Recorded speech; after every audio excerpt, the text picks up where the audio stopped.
What's up guys, Bloodshed here. Today we're going to talk about the Lightning Hydra Wizard for Diablo 3 patch 2.5 and season 10. I want to take the time and answer a lot of questions I get on the live stream. I'm going to try to hit all of them. If there's anything I missed, post them in the comments below or come check me out on the live stream, twitch.tv/bloodshed. Either the community or myself can try to answer your questions. Anyways, let's get into it. Let's start with some easy ones. Bloodshed.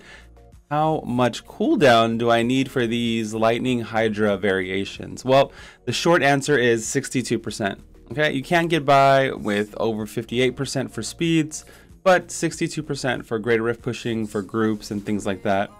For the popular Aether Walker solo push build, I prefer 63% plus. But yeah, you really have to make sure you get max cooldown rolls everywhere. Cooldown is pretty much going to do a lot of the damage for your character.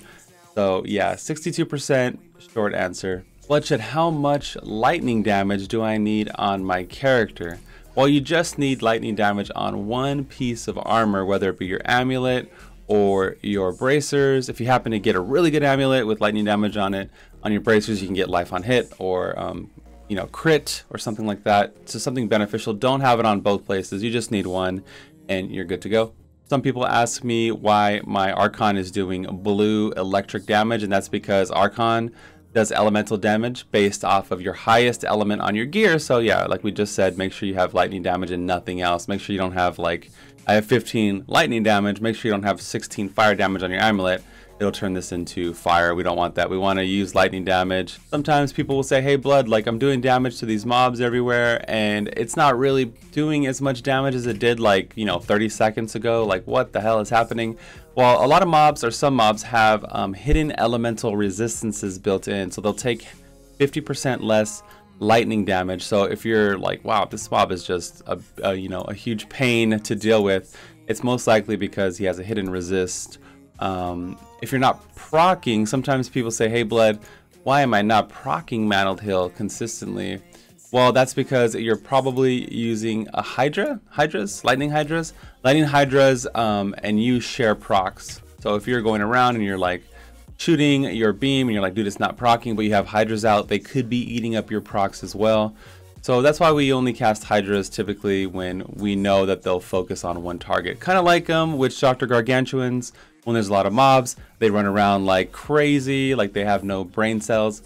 But when there's just a Rift Guardian, they can all focus in and just, you know, single target DPS them down. Same thing with Hydras. There was some people arguing on the live stream about using CC crowd control abilities, since, you know, Manald only procs when you stun targets, and when you stun mobs enough, they become crowd control immune, CC immune. But that's not true with Manald Hill. That's not true with Manald Hill. When you're attacking a mob and it's CC immune, you'll still get the proc. So if a barb is ground stomping or whatever, and they become immune and Manald procs for you, you'll still get the procs basically. It's still gonna trigger, so you don't have to worry about people, you know, crowd controlling your mobs or anything like that. No, don't start any riots. No Ritos, okay? Another popular question I get is, Bloodshed, when you're casting your beam, why aren't you spamming Q like so? Like how we used to do, like in Season 6, Archon or whatever, this was a popular thing, or even in recent memory. You don't want to do this because you want to control where your proc is, okay? If you're spamming Q, you're going to proc like these little trash mobs around you. That could proc your Manald Hill, and it won't go where you need it to go.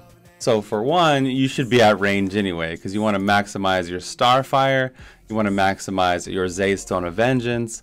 It synergizes, you know what I mean? You want to maximize the distance, so the Q shouldn't be hitting them anyway. And if you're aiming like this in a beam, you can focus on the elites a lot more and make sure that when it does proc, it only hits the elites, okay? Another thing, when it does proc, it procs in a straight line across the board. So when it does proc, anything that's touching your beam, your ultralight beam, it all instantly procs. So this whole line right here would proc. So make sure that you line up elite packs, especially in group play where they're kind of distracted. You can really kind of take your time and, like, say if this was the mobs here, like, you wouldn't just sit like this or like this. If you could, you would do this so you can hit all of them, right? Jump on this side and you can hit all of them. If the elite was down here, maybe you can kill some of the pleb mobs and then you can, you know, hit the elite. with your tip. Bloodshed, how much attack speed do I need? More attack speed means more Manald heal procs. How much attack speed do I need on my gear? Well, there's a kind of a debate, I would say, in the community. A lot of high-end solo pushers aren't really using it in too many places. I'm kind of with the same mentality. I like it just on my weapon and on my chest piece. I'm currently working on it with rings right now, and I'm trying to get it on both rings. I'm testing it. I want to see what feels better without sacrificing other stats. But right now, I would say at a bare minimum to get going for you, I would say just your weapon and your, your Talrasha chest armor. That's why we use Talrasha. It's free damage, free attack speed. If you get an Ancient Veer's chest, then it doesn't have attack speed on it. It's not really worth. I would use a Talrasha, even a non-ancient Talrasha piece, because you get the attack speed. It's like a free giant damage boost. Bloodshed, what are the best gems, man? What are the best gems for this Lightning Archon, all these different variants and all that stuff? The two best gems are going to be Gogok of Swiftness and Zay's Stone of Vengeance. In almost every scenario, these two gems are going to come through for you. If you get a Juggernaut mob, you don't have to worry.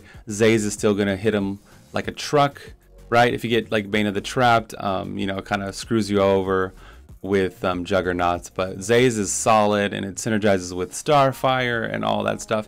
And Gogok is amazing. It's going to increase our attack speed, which means more Manald heal procs. It's going to reduce our cooldown, or give us more cooldown reduction for more Archons and abilities and things like that. The third gem is up to you, okay? So when I'm doing like serious content, when I'm solo pushing, or when I'm in a group and we're pushing like maybe even like 85 plus, I would say maybe 90 plus, you want to make sure you use a Stricken. You're the Rift Guardian killer. This is your job. You got to carry this gem.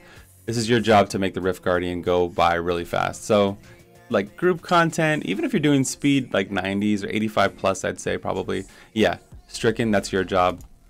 Now for speeds, right? If you're doing speeds, I would still use the two base gems that we talked about, and you can swap in Bane of the Trapped or Bane of the Powerful.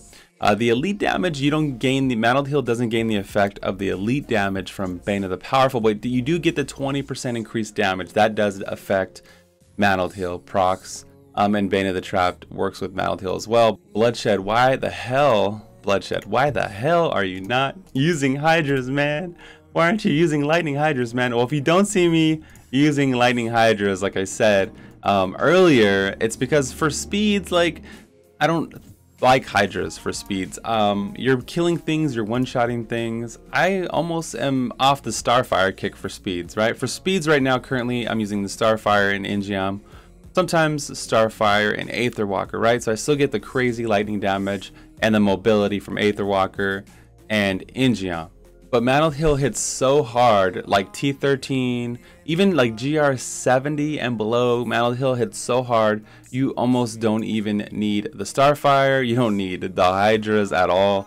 You really can just use a Pig Sticker and Ingiam, or Pig Sticker and Aether Walker. Some people like Aether Walker for that guaranteed teleport.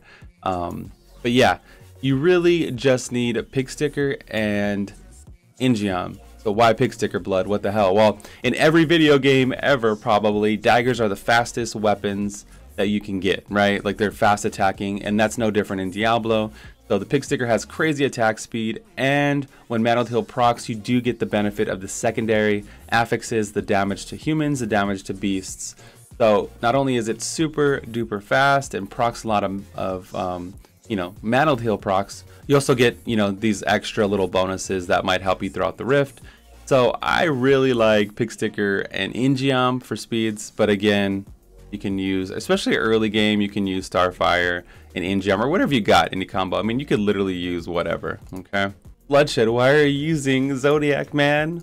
Why are you using Zodiac, man, when Convention does so much more damage? Because for speeds, man, if I'm doing like 70s or 75s, almost 80s, if I'm doing just like fast, ridiculously fast content that doesn't really take much brain power, it's the same thing with Hydras, right? When I'm doing progression, I'm using Convention because I need all the damage I can squeeze out, and I'm using Hydras because that's going to really help with the Rift Guardian.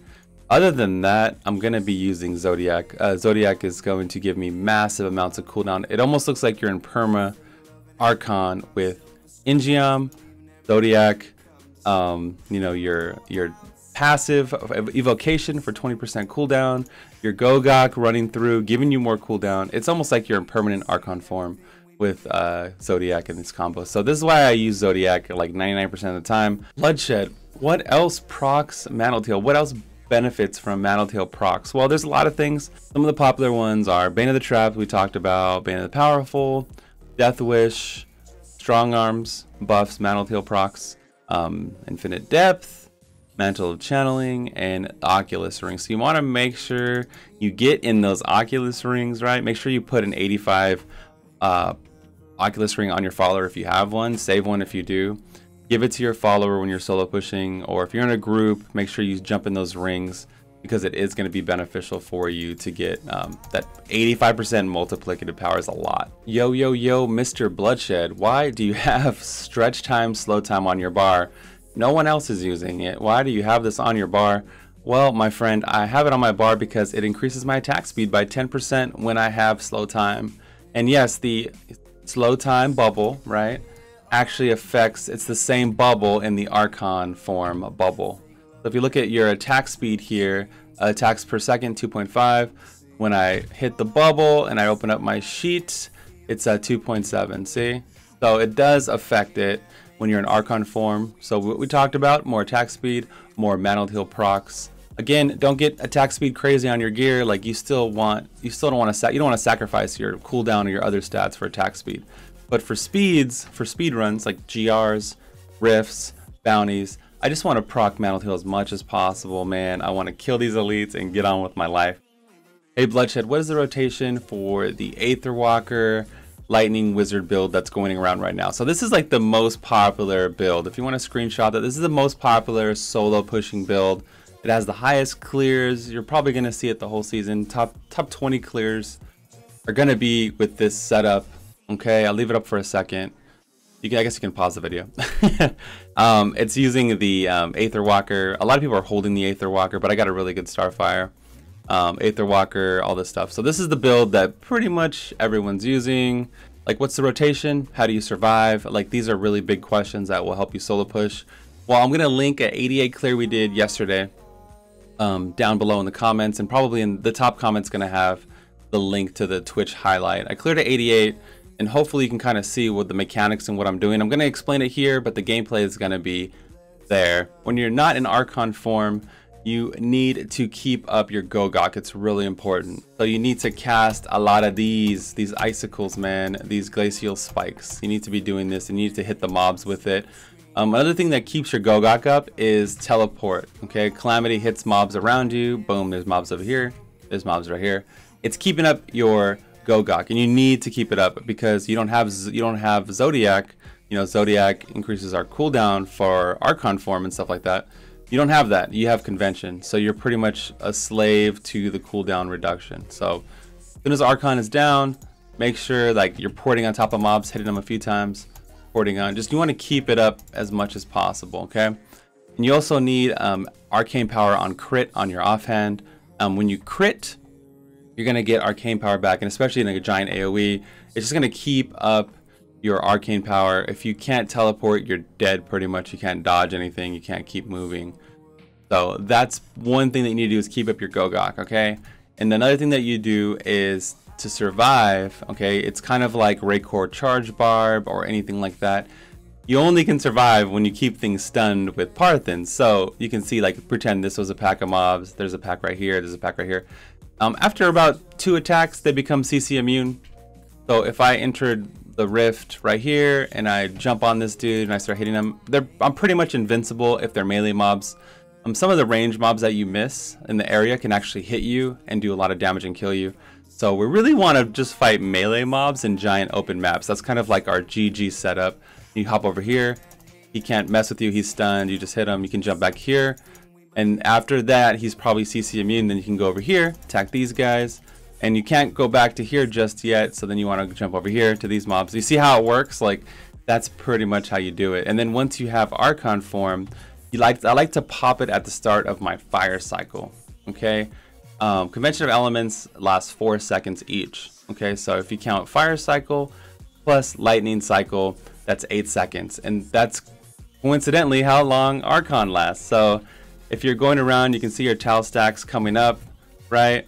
It lasts 8 seconds. So I like to pop it at the start of my fire cycle, basically. Popping it at the start of fire cycle basically allows Archon to start being on cooldown as soon as possible. So to say it again, your basically rotation would be to pretty much stay alive until cold is almost on cooldown. You want to drop your slow time, pop Archon as fire starts, start doing damage, get in line. This is your chance to kill elites. You have this small window, this 4-second window where you're doing stupid amounts of damage to kill the elite. It's like 8-second window, but that 4-second with lightning really does a lot of work, and that's what you want to do.